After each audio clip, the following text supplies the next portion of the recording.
Okay, so this video is going to be slightly different. It has been 8 years since we started creating content on YouTube later this month. The 21st of April, in fact. 8 years since our first video upload. And I remember it clearly. It was the 21st of April 2017. Now, a lot has happened between then and now, and the channel's evolved massively between then and now. I never thought I would get monetized not once, but twice. And the channel will be where it is now. Now, back in 2017, YouTube changed its monetization policies for the first time, which meant you had to have 10,000 views in order to get monetized. Now, when I started out, it was a video diary. It wasn't a very good one. I made 4 or 5 videos, and then I got bored. I wasn't really getting a lot of views, and I thought, you know what? This may not be for me. I didn't have a clear idea of what I wanted to do, but I kept my YouTube account because I subscribed to, other channels, and that's so you could leave likes and comments. And then later on in 2017, I think about June, maybe early July, Neymar was transferred from Barcelona to PSG for his world record transfer fee, which still stands. It was around anywhere between 200 and 270 million pounds or euros, depending on the source you read. It was a world record fee, hasn't been broken, still stands now, and I don't think it gets broken anytime soon with the new spending rules that FIFA and therefore UEFA are bringing in to control clubs' spending and make sure every club is viable. And that was the light bulb moment. That was the first sports video we did, and then we followed it up with a protracted series of videos on Newcastle United and the protracted sale from Mike Ashley to Amanda Staveley's headed consortium, which involved the Saudi Arabian Public Investment Fund and the Reuben brothers, two of the wealthiest men in the UK. And so that was my light bulb moment, sliding doors moment. We renamed the channel TheSportsBoffin, and the rest is history. Now, at that time, you had to have 10,000 views to be monetized. Now, it took a little while, but later on in 2017, we did get monetized.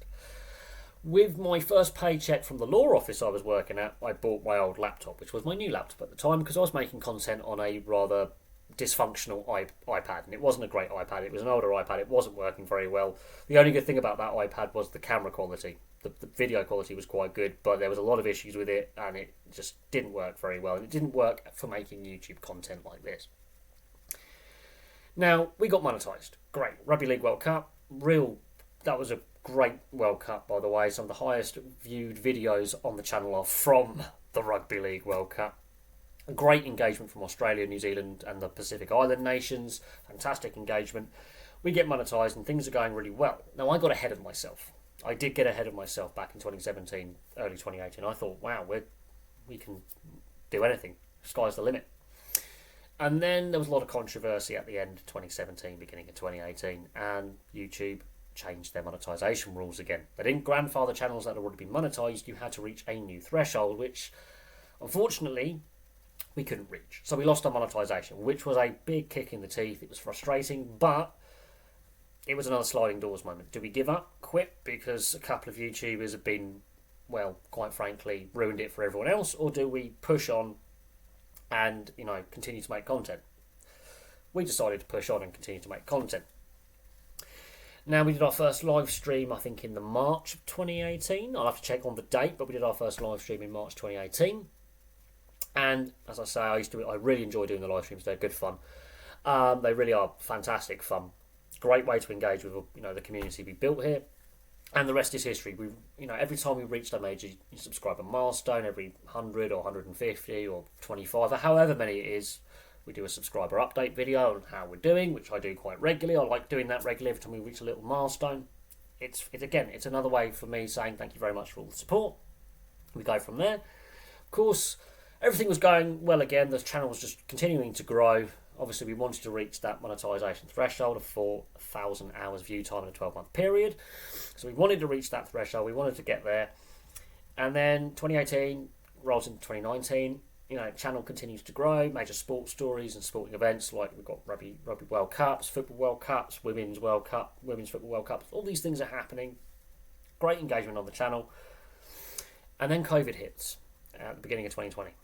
And everything comes to a skidding halt. Now, in this time, I've moved into my first apartment, moved out of my first apartment, lockdown's been brought in. I'm technically homeless at the time for 4 or 5 months until I moved into this apartment, which was an experience in the middle of 2020 during a pandemic, technically sofa surfing back in the house that I lived in before. It was weird times. But that was when things really ground to a halt. And there was days at a time where no news to report. There was nothing to discuss. And, we were locked down. There was not a lot to talk about. And I made some errors there.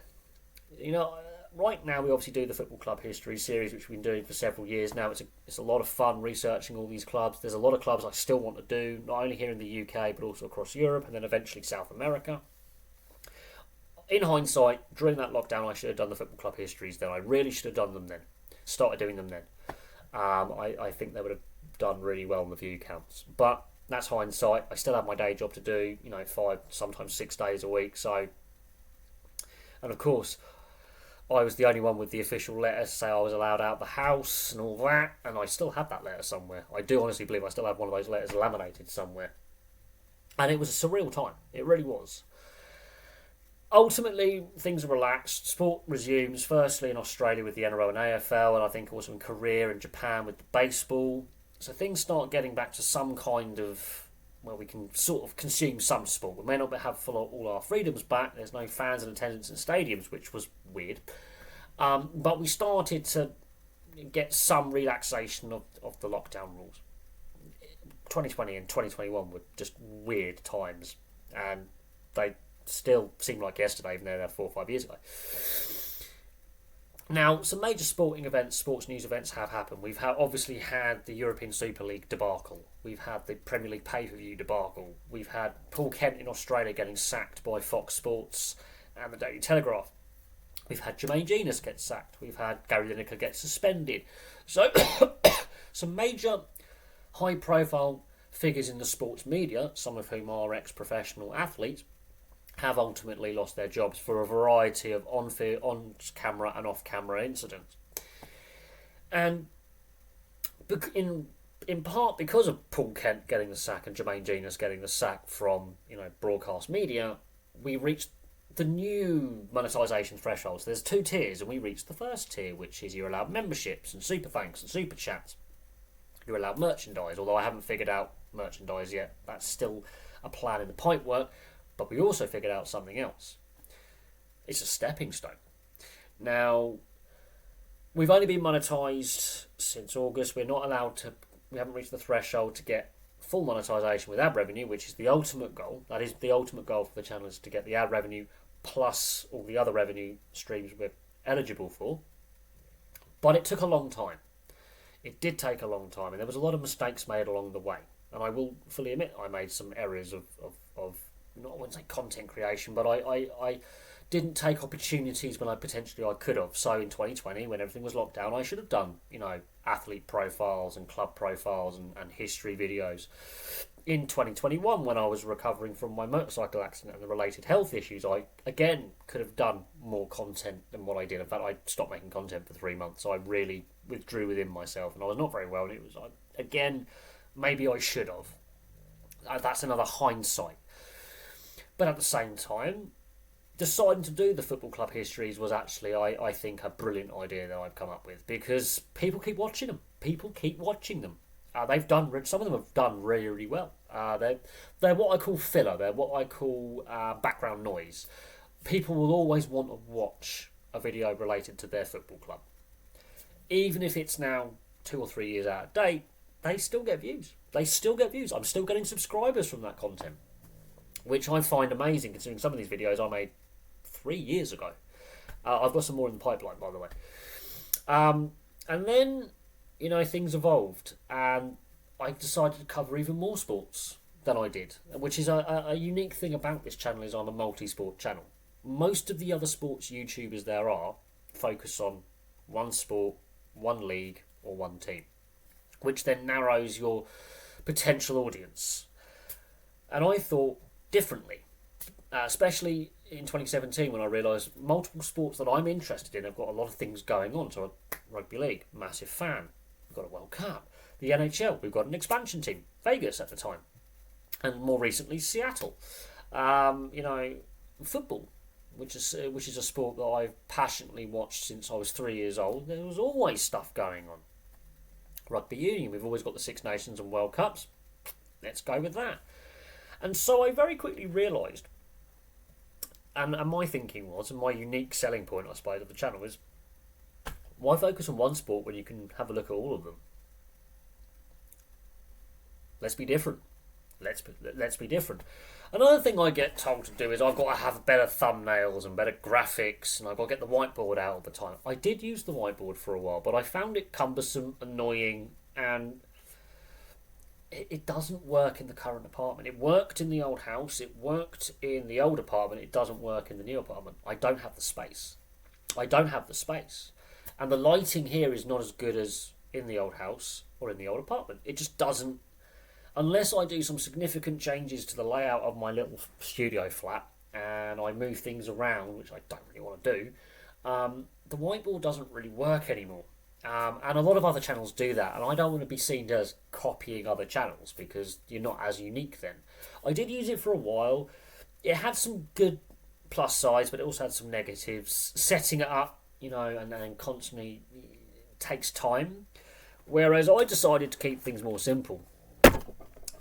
Notebooks. I have gone through a lot of these. So far, I'm about a fair way through. I've got loads of pages in this one, but I've gone through 5. This is my 5th notebook in 2 years. I found these more useful. Oh, and multicoloured clicky pen. Yeah, found these pretty useful as well. So I decided to go with a more old school approach. Pen and paper. Keep things simple because I've got to be talking at the camera. Another thing I've noticed, people are more likely to listen than watch. Because when I look at the analytics, which is something that not all YouTubers, some YouTubers really do dive into the analytics. I obviously do check up on them. I'm not hardcore looking at every single stat, but I've noticed most people who consume my content are consuming using a mobile phone. The picture quality on a mobile phone and what you actually see on a mobile phone is quite limited. It's a small screen. So they're going to be plugging their headphones in on wireless headphones and listening to what I'm saying rather than watching what I'm saying. So the whiteboard already is redundant. The whiteboard automatically becomes redundant. Any props and magnets and things like that becomes redundant if people are just listening rather than watching. So there's that.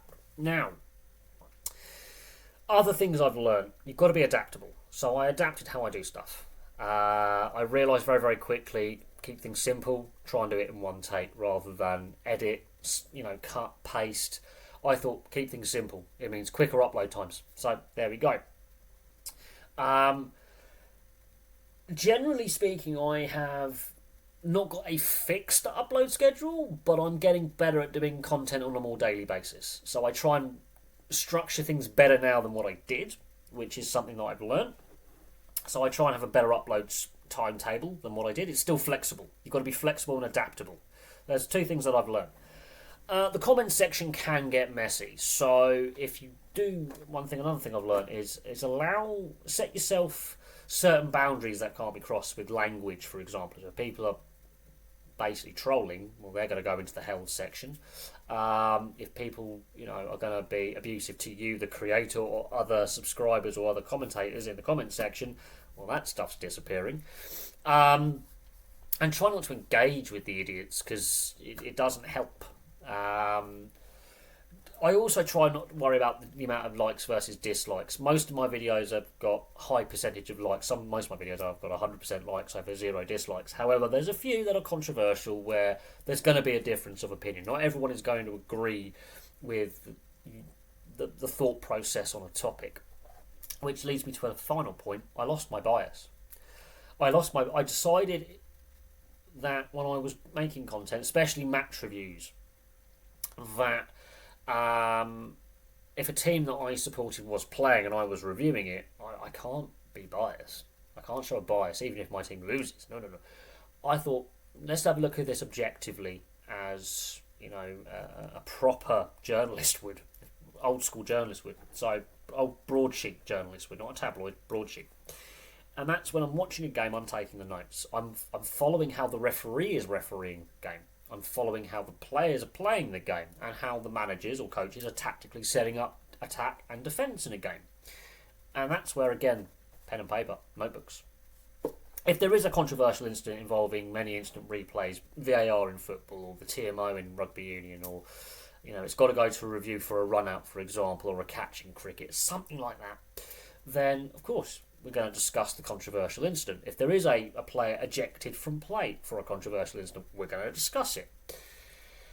And so, trying to look at things objectively is how I try and do stuff now. So when a manager's sacked or hired, I go, right, here's their record with overall, here's their record with the team. And I try and look at it objectively. I don't try and throw shade at that particular player for being suspended or that particular coach for being sacked, because they could have had a great career up to that point. It just, for whatever reason, this is why this individual is being moved on by said sports team.